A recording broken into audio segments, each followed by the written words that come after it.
आओ, क्या खबर लाए हो? जहाँ पनाह की शान में गुस्ताखी होगी, जहाँ पनाह दे शान में गुस्ताखी होगी, उसने खत पढ़कर उसके टुकड़े टुकड़े कर डाले। उसके टुकड़े टुकड़े कर डाले। फिर क्या हुआ? फिर क्या हुआ? उन टुकड़ों को वापस लौटाकर उन टुकड़ों को वापस लौटाकर उसने कहा इसे अपने सुल्तान के मुंह पर दे मारना। कमीने रतन सिंह, तेरी ये मजाक, तेरी ये मजाक, शायद तू अपने अंजाम से नावाकिफ है। शायद तू अपने अंजाम से वाकिफ नहीं है। हाँ, आज सूरज के आसमान में नुमायां होने के असर पूरी ताकत के साथ चित्तौड़ पर हमला कर दिया जाए। पर हमला कर दिया जाए। इस जंग में सुल्तान अलाउद्दीन खुद शरीक होंगे। जंग में अलाउद्दीन स्वयं शरीक होंगे।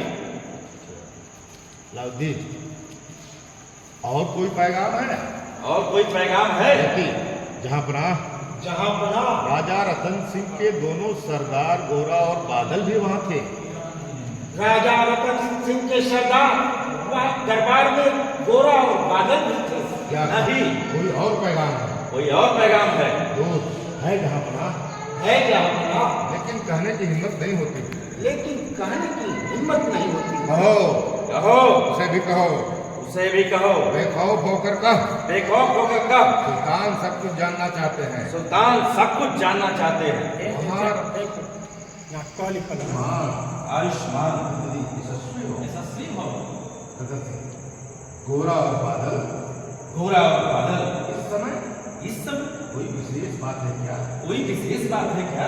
गोरा विशेष ही नहीं, अति विशेष है। अति विशेष है महाराज। रतन सिंह ऐसा? बादल, हाँ महाराज। हाँ महाराज।